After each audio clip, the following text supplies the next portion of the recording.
Sesaat lagi Anda akan menyaksikan kabar utama didukung oleh Sarung Al-Samsi.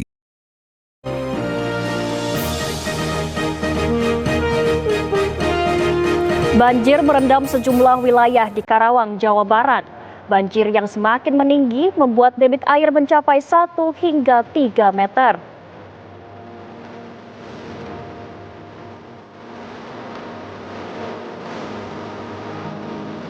Seorang balita berusia 3 tahun meninggal dunia setelah perahu karet yang mengevakuasinya terbalik dan terbawa arus banjir di Tebet, Jakarta.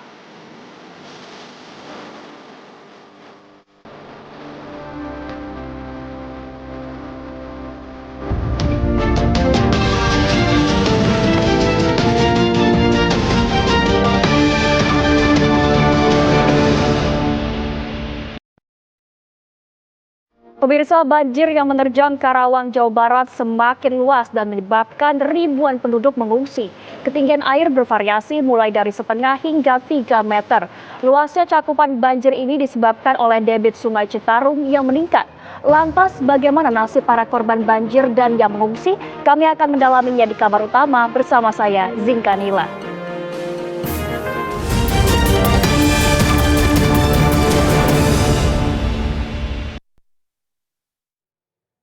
Kita awali informasi pertama, pemirsa. Banjir yang merendam 3 kecamatan di Karawang, Jawa Barat hari ini makin tinggi hingga mencapai 1 hingga 3 meter lebih.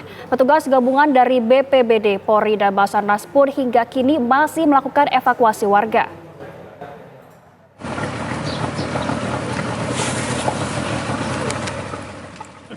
Rabu siang, banjir yang merendam ratusan rumah di Desa Kalangligar, Kecamatan Teluk Jambe Barat, Karawang, Jawa Barat semakin tinggi. Semula banjir yang merendam pemukiman warga mencapai 30 hingga 1 meter. Hari ini banjir semakin meninggi dan debit air mencapai 1 hingga 3 meter lebih.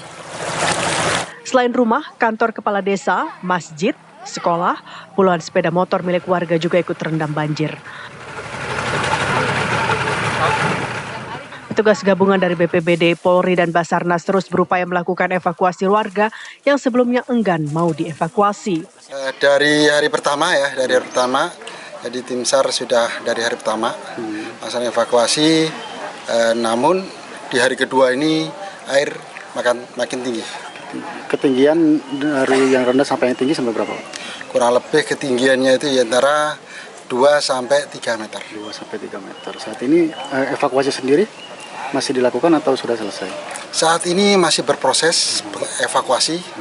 Jadi perahu karet yang kita gunakan itu 2 unit.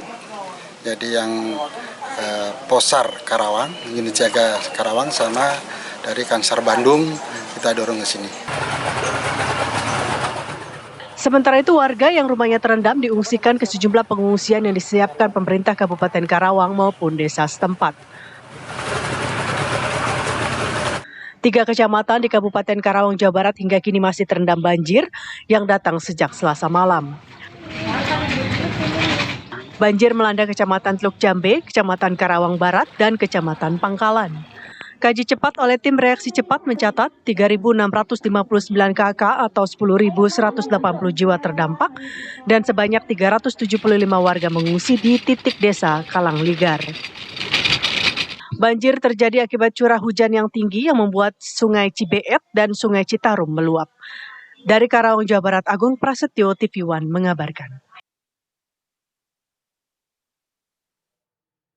Pemirsa, untuk memperbarui informasi bencana banjir yang melanda 3 kecamatan di Karawang, Jawa Barat, yaitu Kecamatan Teluk Jambe, Kecamatan Pangkalan, dan Kecamatan Karawang Barat, kita bergabung dengan rekan Agung Prasetyo. Selamat malam, Agung, silahkan laporan Anda.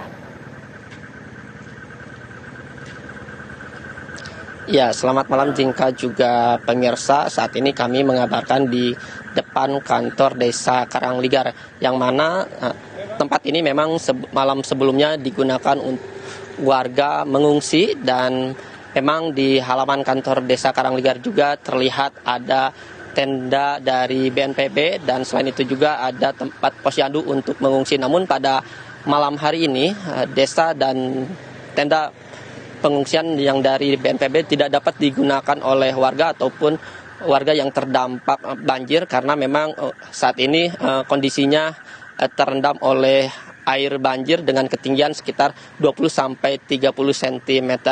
Dan untuk warga yang rumahnya terdampak kebanjiran pada malam hari ini memang mengungsi di tempat-tempat saudara ataupun di depan teras toko ataupun ruko yang ada di sepanjang jalan di wilayah Karangligar.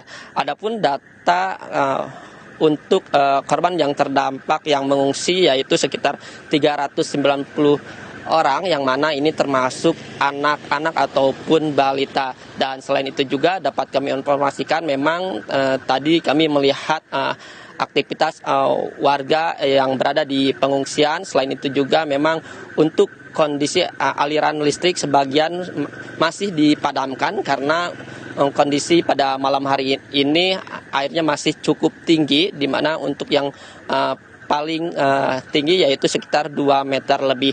Dan dapat kami informasikan juga kepada pemirsa selain itu untuk pelayanan lainnya seperti dapur umum ataupun pos pelayanan kesehatan memang pada malam hari ini tutup untuk beroperasi, bila mana nantinya warga terjangkit penyakit bisa datang ke pos kesehatan pada pagi hingga sore hari. Dan dapat kami informasikan untuk warga yang terdampak di Desa Karangligar ini yaitu sekitar ada 667 rumah yang dengan 2.562 jiwa. Adapun selain rumah warga yaitu ada masjid, musola, SD ataupun tempat sekolah dan ratusan hektar yang terdampak akibat banjir yang menerjang rumah yang terjadi di Desa Karangligar akibat intensitas hujan yang cukup tinggi. Selain itu juga akibat luapan dari Sungai Cibeet dan Sungai Citarum. Sementara itu yang dapat kami kabarkan di Karangligar, kembalikan ke Anda, Jinka.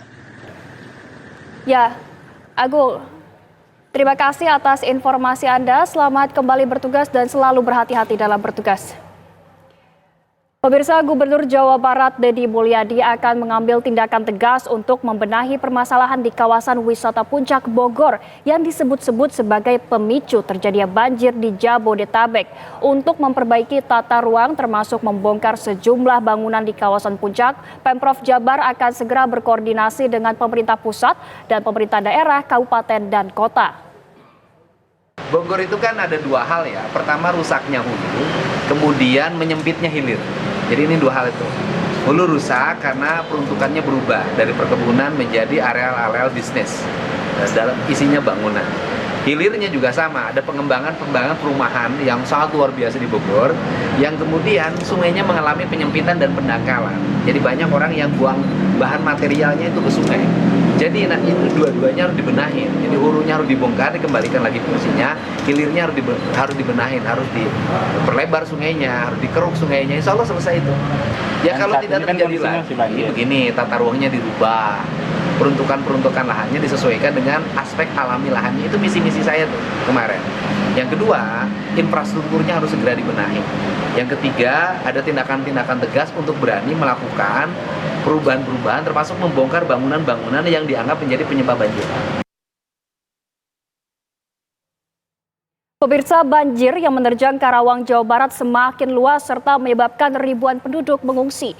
Ketinggian air bervariasi mulai dari setengah hingga 3 meter. Lantas bagaimana nasib para korban banjir dan yang mengungsi? Untuk membahasnya telah bergabung Kepala BPBD Karawang, Mahpudin. Selamat malam, Pak Mahpudin. Baik, selamat malam Mbak Sika. Ya, Pak, apakah Anda bisa jelaskan berapa luas cakupan banjir di Karawang yang menerjang pemukiman? Baik, perlu saya sampaikan, mungkin tadi ada koreksi sedikit kaitannya dengan banjir. Yang di hari pertama itu justru dilanda banjir itu ada 4 kecamatan, 13 desa. Kemudian di hari kedua ini dari 13 desa, 6 desa sudah surut. Melikupi yang 4 kecamatan itu Kecamatan Pangkalan, Kecamatan Teluk Jambe Barat, Kecamatan Teluk Jambe Timur, kemudian Kecamatan Karawang Barat. Di mana dalam Kecamatan Pangkalan yang terdiri dari 4 desa. Di hari kedua ini alhamdulillah 4 desanya sudah surut. Kemudian Kecamatan Teluk Jambe Barat itu Kecamatan Teluk Jambe Barat itu ada 5 desa. Nah, dari 5 desa itu 2 desa sudah surut, nah, tinggal 3 desa. Dan sampai hari ini 13 desa, 7 desa ini masih dalam posisi banjir. Baik, Nah itu ya. Pak Mahpudin, Gimana, Pak? yang mengungsi dialihkan kemana, Pak? Ya, ini yang mengungsi perlu juga kami sampaikan bahwa kaitannya dengan tadi betul bahwa banjir di Kabupaten Karawang ini lebih kepada luapan tinggi muka air Sungai Cibeet dan Sungai Citarum. Nah, ketika yang tadi beberapa desa sudah surut, memang itu relatif berada di permukaannya lebih tinggi daripada wilayah-wilayah yang terkena banjir. Sampai hari ini, yang menurut catatan kami dari titik pengungsian kurang lebih sekitar 2010 orang yang ada di di Karangligar, di depan kontrakan dan rumah sanak saudara di pinggir-pinggir jalan yang relatif masih aman.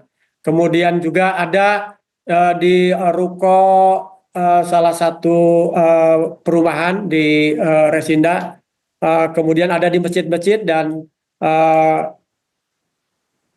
juga masjid yang memang relatif masih aman untuk ditinggali. Jadi jumlah sampai malam ini ada 2010 orang yang mengungsi. Baik, Pak Mahpudin, diperkirakan debit Sungai Citarum ini akan berapa lama lagi diperkirakan untuk surut sehingga banjir di kawasan pemukiman warga juga nantinya akan surut? Dari tren tinggi muka air yang sekarang, ya memang terjadi penurunan, terutama Sungai Cibeet. Sungai Cibeet sudah berada di posisi aman sampai malam ini, karena memang di wilayah Cibeet itu hulunya di wilayah Cianjur dan Bogor.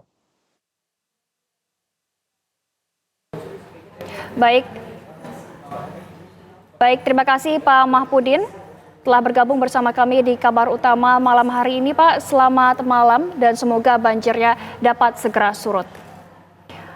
Pemirsa, seorang balita berusia 3 tahun ditemukan meninggal dunia setelah perahu karet yang mengevakuasinya terbalik dan terbawa arus banjir di Tebet, Jakarta Selatan. Informasi selengkapnya akan kami bahas pemirsa usai jeda, tetaplah di Kabar Utama.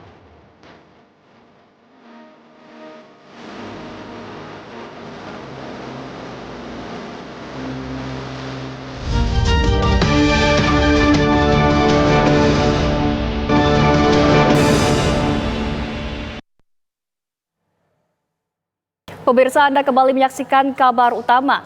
Seorang balita berusia 3 tahun ditemukan meninggal dunia setelah perahu karet yang mengevakuasinya terbalik dan terbawa arus banjir di Tebet, Jakarta Selatan.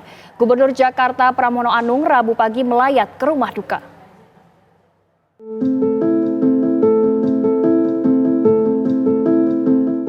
Di tengah arus deras, tim SAR dibantu warga berusaha mencari seorang balita berusia 3 tahun yang hanyut terbawa arus banjir di Kebon Baru, Tebet, Jakarta Selatan saat perahu yang mengevakuasinya terbalik.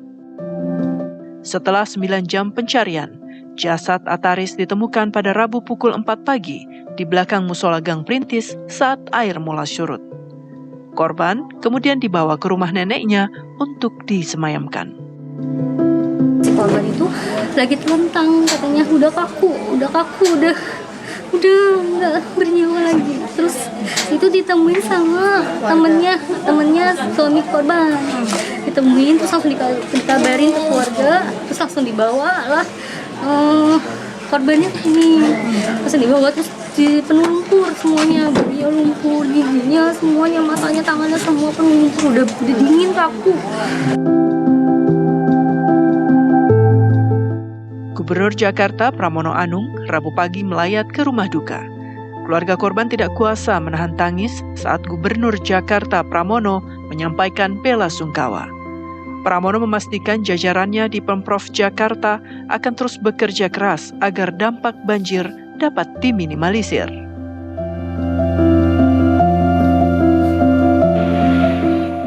Usai disemayamkan di rumah duka, Ataris Al-Saki, balita berusia 3 tahun yang hanyut saat proses evakuasi, pada Rabu pagi dimakamkan di tempat pemakaman umum Menteng Pulo, Jakarta Selatan.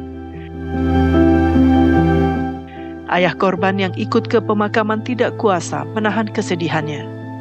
Sejumlah kerabat dan tetangga terus berdatangan untuk menyampaikan duka cita. Banjir yang terjadi di kawasan Tebet Selasa kemarin mencapai lebih dari 2 meter. Tingginya permukaan Kali Ciliwung mengakibatkan kali meluap dan merendam pemukiman.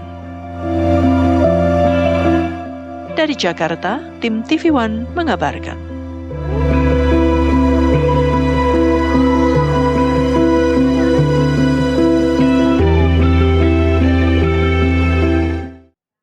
Pemirsa, Wakil Gubernur Jakarta Rano Karno meninjau korban banjir di Lebak Bulus, Jakarta Selatan.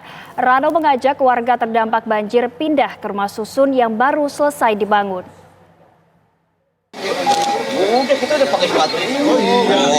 Banjir yang terjadi di kawasan Lebak Bulus, Jakarta Selatan sudah berangsur surut. Kini warga korban banjir telah kembali ke rumah untuk membersihkan genangan maupun material sisa banjir yang masuk ke kediaman mereka. Wakil Gubernur Jakarta Rano Karno mengajak warga agar pindah ke rumah susun Jagakarsa yang sudah disiapkan. Betul. Saya selalu mensosialisasikan di kesempatan ini. Ayo kita pindah ke rusun. Kita baru kelar nih rusun di Jagakarsa. Itu ada 3 tower. Kalau dihitung mungkin 800 kamar. Dan saya minta maaf, kualitasnya sama dengan Singapura. Kalau mau pindah yuk. Oke, mereka tanya, "Bang, bayar nggak?" Sono saya tanya, "Di sini bayar nggak?" Bayar, Bang. Di sana juga bayar. Berapa? Tergantung apa yang mau diambil. Tapi rata-rata 2 kamar. Dengan semua fasilitas yang kita siapkan. Air ada, sarana olahraga ada. Cuman memang kita perlu waktu. Masyarakat Jakarta nggak terbiasa tinggal di rumah susun. Tapi kembali lagi, nggak ada cara lain. Makanya saya tadi bercanda sama si Mak, "Sini aja dulu, mau begini terus, jangan ngeluh ya." Berarti tiap tahun nih kita ngebantuin begini, ngos-ngosan juga kan. Sebelumnya Jalan Kamboja RT 05 RW 08 Lebak Bulus tergenang banjir akibat hujan deras dan sungai yang meluap. Wilayah ini jadi langganan banjir ketika cuaca ekstrim melanda. Dari Jakarta, Robin Freddy, TV One mengabarkan.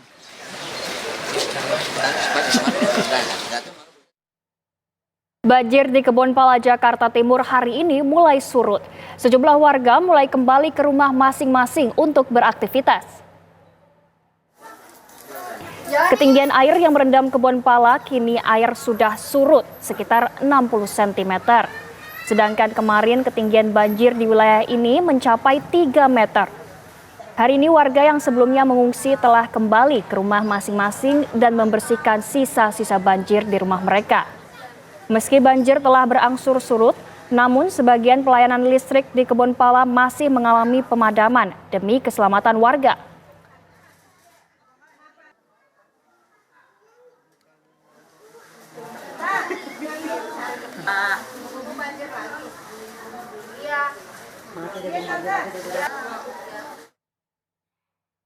Pemirsa, bagaimana situasi terkini warga Kebonpala, Jakarta Timur yang terdampak banjir?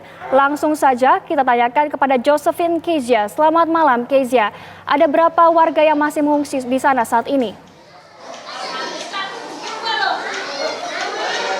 Ya, selamat malam Zinka dan juga pemirsa. Memang kalau kita melihat untuk banjir di Kebonpala sendiri, saat ini kami sudah berada di salah satu pengungsian di SDN 0102 Kampung Melayu, dan kita akan coba melihat ke dalam di mana ini ruang kelas dijadikan tempat untuk pengungsian para warga begitu. Dan kalau memang kita bisa lihat memang banyak sekali aktivitas dari warga. Ini banyak sekali yang mengobrol, kemudian bermain, dan kita akan coba tanyakan kepada sejumlah warga yang memang mengungsi di sini. Halo Ibu, selamat malam. Ibu, Saya izin untuk tanya-tanya sedikit, nggak apa-apa ya Bu ya? Ibu sudah dari kapan Bu di sini Bu? Dari hari Senin ya. Senin. 2 hari. Untuk ini kan memang kalau kita melihat memang sudah banyak warga yang kembali ke rumah tadi kalau kita melihat. Tapi Ibu kenapa masih di sini? Apakah masih terendam atau seperti apa Bu? Masih ada lumpur, terus lampu belum nyala. Tuh. Kalau lampu udah nyala ya mungkin kita bisa tidur di rumah. Ngeri apa? Gitu tembok-tembok masih pada basah, ngeri kesetrum apa gitu. Berarti memang dari banjirnya sendiri ini masih menggenang di depan rumah seperti itu ya Bu? Manteng airnya manteng aja. Oke Bu, ini kalau melihat memang banyak sekali ini banyak baik anak-anak, remaja, orang tua bahkan sampai dewasa ini biasa kegiatannya ngapain aja sih Bu di sini? Tadi sih kalau kemarin sih kemarin anak-anak kecil ini ada permainan, terus hadiahnya apa snack, terus apa sih namanya pertanyaan deh gitu sama orang dari ini juga dari Meta TV mana anak-anak diajak main permainan, nah ibu-ibunya ya gitu jadi ngobrol gitu. Tapi ini kan melihat lagi ada di bulan suci Ramadan Bu. Untuk makanannya sendiri baik sahur maupun berbuka ini seperti apa Bu? Ya mau bukanya sih alhamdulillah sih pas waktunya udah datang, sahurnya juga udah masih bisa masih di ini sih sahur mau buka masih dijamin gitu. Berarti memang disediakan ini dari Pemprov seperti itu ya Bu? Disediakan juga kalau banjir gitu disediakan langsung gitu. Cuma ya gitu telat mulu datangnya. Agak telat lah gitu. Terus kalau anak-anaknya yang nggak puasa ya kadang-kadang roti sama susu gitu. Bu, ini kalau melihat kan banyak sekali nih yang masih mengungsi di sini. Ini sebenarnya apa sih yang dibutuhkan sekali Bu di sini Bu? Kenapa? Yang dibutuhkan sekali di sini apa mungkin bantuan berupa baju atau apa sih? Ya bantuannya ini deh maksudnya sampai ke yang benar-benar membutuhkan gitu. Jangan ditahan-tahan. Kadang-kadang cuma mendata doang adanya sekolah, kadang-kadang yang sekolah nggak dapat bantuan apa-apa gitu aja. Yang dibutuhkan saat ini kurang lebih seperti apa Kak? Selimut, itu kan buat yang lansia gitu kan. Kayak makanan yang bergizi lah buat anak-anak gitu. Baik, Ibu kita tentunya berharap ya semoga dengan saya wawancara Ibu secara live seperti ini mungkin bantuannya bisa diterima secara cepat ya Bu ya. Iya, maksudnya jangan ditunda-tunda lah. Kalau emangnya buat anak sekolah ya ini gitu. Kayak pakaian kan kerendam sepatu. Tadi pada cuci-cuciin deh air banjir nggak apa-apa. Iya biar pada sekolah kan gitu. Biar. Ya baik Bu, terima kasih banyak Ibu, selamat istirahat. Oke, baik Zingkanela dan juga pemirsa itu dia tadi di pengungsian di Kebon Pala. Kembali ke studio. Baik, terima kasih Kezia atas laporan Anda langsung dari pengungsian Kebon Pala, Jakarta Timur. Selamat kembali bertugas. Kita beralih ke informasi lainnya, pemirsa. BNPB berupaya menangani bencana hidrometeorologi, khususnya banjir di wilayah Jabodetabek dengan melakukan operasi modifikasi cuaca sejak kemarin. BNPB melakukan operasi modifikasi cuaca dengan menggunakan pesawat Cessna Caravan 208B. Penyemayan bahan baku berupa garam NaCl diharapkan dapat dilakukan pada area target. Operasi ini akan berlangsung dalam 3 tahap. Operasi modifikasi cuaca diharapkan dapat mengalihkan potensi hujan di wilayah Jabodetabek yang terdampak banjir ke area yang lebih aman serta dapat menurunkan intensitas hujan dan dampak bencana yang lebih besar. Kepala BNPB Letjen TNI Suharyanto menyatakan operasi ini akan berlangsung sesuai dengan prediksi cuaca buruk yang telah ditetapkan yakni hingga 8 Maret.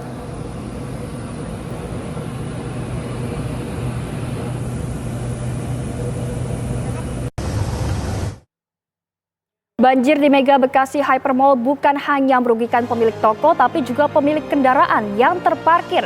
Warga meminta pertanggungjawaban manajemen. Informasi selengkapnya seusai jeda, tetaplah di Kabar Utama. Pemirsa, Anda kembali di Kabar Utama. Hingga kini banjir masih merendam Mega Bekasi Hypermall. Banjir bukan hanya merugikan pemilik toko, tapi juga pemilik kendaraan yang terparkir di area mal saat banjir terjadi.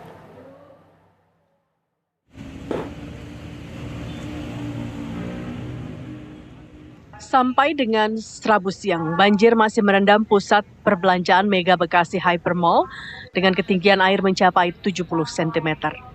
Banjir yang datang menerjang Mega Bekasi bukan saja merugikan pemilik tenan, toko, namun juga warga yang memarkir kendaraannya di tempat tersebut. Meskipun kondisi mobilnya rusak parah, seorang warga ini berharap mobilnya bisa segera dievakuasi agar dapat diperbaiki. Warga juga meminta pertanggungjawaban manajemen terkait banjir yang membuat mobil mereka terendam banjir. Saya mau lihat kondisi apakah udah surut, cuman sampai sekarang ini kan masih belum surut ya. Saya rencana mau evakuasi mobilnya dan saya pengen setidaknya ketemu dengan pihak manajemen lah ya di lokasi ini, mau bertanya lah kira-kira seperti apa nih langkah pertanggungjawaban dari mereka lah ya, kira-kira kayak gitu. Karena kondisinya kan saya di sini parkir di area parkir yang saya ambil karcis gitu. Saya ambil karcis, kemudian kan di sini tuh harusnya di dalam satu kawasan ya. Artinya ada bentuk pertanggungjawaban juga dari pihak pengelola lah. Saat ini 3 pompa air milik Mega Bekasi serta 5 pompa air dari PUPR sedang diaktifkan untuk mengurangi debit air di lokasi tersebut. Diharapkan dengan bantuan tersebut air cepat surut. Dari Bekasi, Jawa Barat, Kurnia Dwi Hapsari, TV One mengabarkan.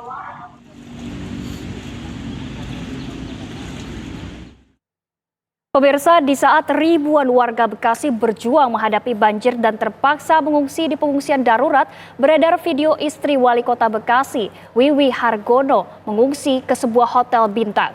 Gubernur Jawa Barat Deddy Mulyadi menyayangkan kejadian tersebut.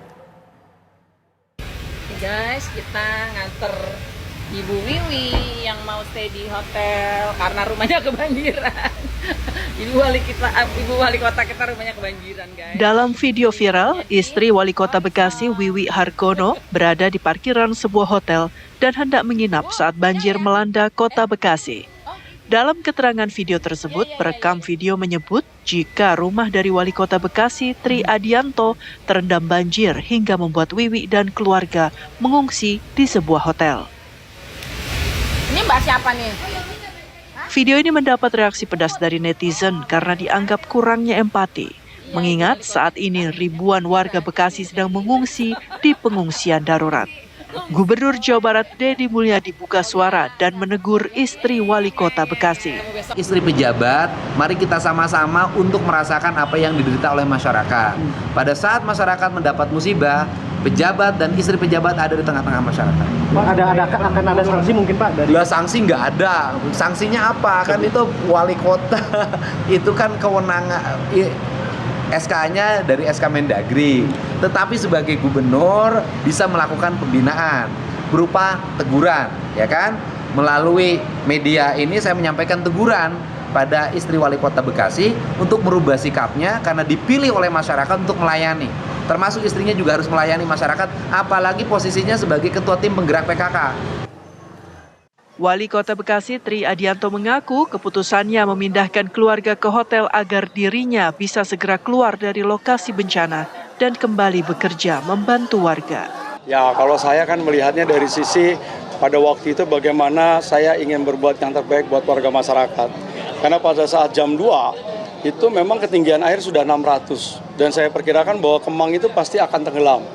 Nah, kalau saya bertahan di dalam berarti saya nggak bisa keluar. Nah, saya selamatkan dulu anak dan istri saya, ya, dan kemudian pagi-pagi jam 6 kan saya juga harus sudah bergabung dengan warga masyarakat. Saya harus bisa memastikan bahwa pada pagi hari itu logistik harus sudah siap. Karena memang sejak jam 10 malam ya saya berada di lapangan, jam 2 pulang dan saya hanya mengambil istri dan anak saya, ya, dan saya sudah umumkan.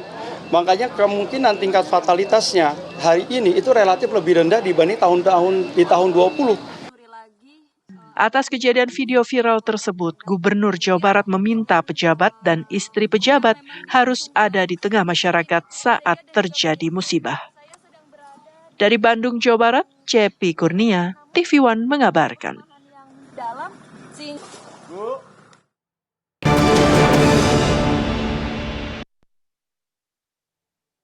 Pemirsa, terima kasih Anda masih menyaksikan Kabar Utama. Kasus amputasi pemotongan kaki seorang pasien di Rumah Sakit Mitra Sejati Medan dilaporkan ke Polda Sumatera Utara. Keluarga pasien mengaku proses amputasi tersebut tanpa persetujuan keluarga pasien. Bagaimana posisinya? Julita Surbakti masih terbaring lemas setelah kakinya diamputasi oleh seorang dokter bedah di Rumah Sakit Mitra Sejati Kota Medan pada Minggu 23 Februari 2025. Setelah menderita sakit karena jari kakinya tertusuk paku, kaki Julita dipotong hingga mendekati lutut. Menurut keluarga Julita, proses amputasi kaki wanita berusia 42 tahun itu tanpa persetujuan pihak keluarga. Sebelum dilakukan operasi, keluarga korban mengaku diberitahu pihak rumah sakit hanya akan memotong jari kaki Julita, tidak sampai lutut. Imbas kekecewaan keluarga pasien, tindakan dokter bedah Rumah Sakit Mitra Sejati itu dilaporkan ke Polda Sumatera Utara dengan dugaan perkara tindakan malpraktik. Nah, saya juga minta kepada Kementerian Kesehatan agar diperiksa izinnya. Nah, ini memang saya rasa Rumah Sakit Mitra Sejati ini kebelukum lah. Kenapa? Karena udah banyak terjadi amputasi, salah bius, meninggal. Banyak di situ terjadi. Untuk sementara pihak rumah sakit belum memberikan tanggapan. Selain melapor ke kepolisian, keluarga Julita melalui kuasa hukumnya akan melaporkan juga dokter bedah tersebut ke Ikatan Dokter Indonesia. Dari Medan, Sumatera Utara, Ahmad Sukri, TV One, mengabarkan. Kita beralih ke informasi lainnya, pemirsa. Polisi di Sidoarjo, Jawa Timur berhasil menangkap 134 pelaku pengedar narkoba berikut 2,3 kg sabu dan ratusan butir pil ekstasi senilai total 10,9 miliar rupiah. Sementara di Bandar Lampung, polisi menggerebek kamar kos yang dijadikan gudang penyimpanan narkotika dan membongkar sindikat hingga bandarnya.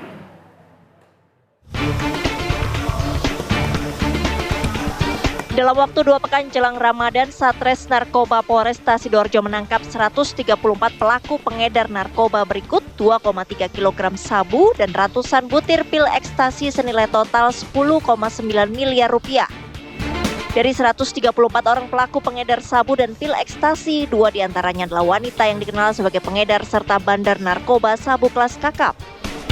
Saat ini ratusan tersangka pengedar narkoba yang berhasil ditangkap ini diamankan di sel tahanan Polresta Sidoarjo. Mengungkap kasus dan pemberantasan penyalahgunaan narkoba ini, Polresta Sidoarjo telah menyelamatkan 61.000 jiwa dengan nilai ekonomis barang bukti mencapai 10,9 miliar rupiah. Petugas Ditres Narkoba Polda Lampung menggerebek kamar indekos yang dijadikan gudang penyimpanan narkotika di kawasan Teluk Betung Selatan, Bandar Lampung, Lampung. Petugas menangkap tersangka diduga pengedar narkotika serta barang bukti ribuan butir pil ekstasi dan 500 gram sabu. Polisi kemudian melakukan pengembangan dan mengungkap hingga bandarnya. Ini mungkin ada 5 tersangka. Inilah rangkaian yang kita dalam narkoba ini.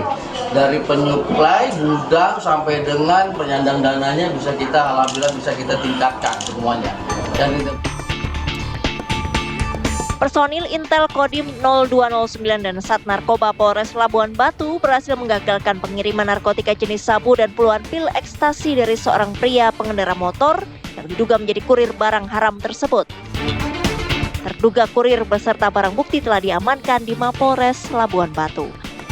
Tim TV One mengabarkan.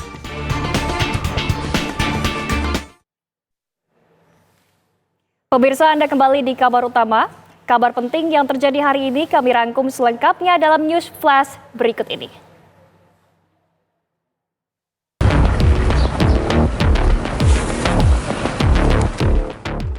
Rabu siang, banjir yang merendam ratusan rumah di Desa Kalangligar, Kecamatan Teluk Jambe Barat, Karawang, Jawa Barat semakin tinggi.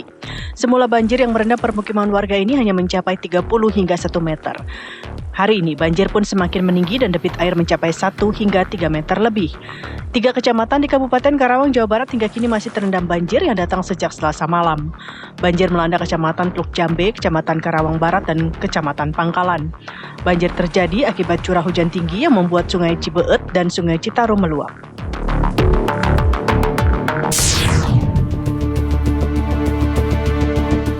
Seorang balita berusia 3 tahun ditemukan meninggal dunia setelah perahu karet yang mengevakuasinya terbalik dan terbawa arus banjir di Tebet, Jakarta Selatan.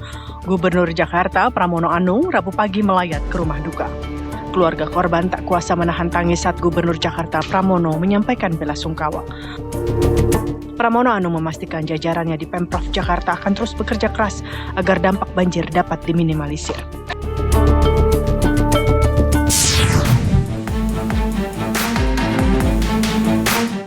Banjir yang datang menerjang Mega Bekasi bukan saja merugikan pemilik tenan toko, namun juga warga yang memarkir kendaraan di tempat tersebut. Meskipun saat ini kondisi mobilnya rusak parah, warga berharap mobilnya bisa segera dievakuasi agar dapat segera diperbaiki. Pihaknya juga meminta pertanggungjawaban manajemen mal terkait banjir yang membuat mobil mereka terendam banjir. Saat ini 3 pompa air milik Mega Bekasi serta 5 pompa air dari PUPR sedang diaktifkan untuk mengurangi debit air di lokasi tersebut. Diharapkan dengan bantuan itu air cepat surut. Tim TV One mengabarkan.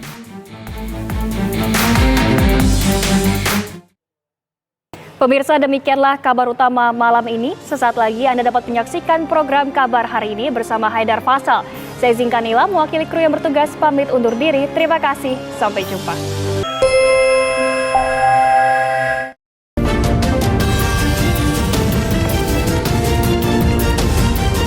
Anda baru saja menyaksikan Kabar Utama didukung oleh Sarung Al Samsi.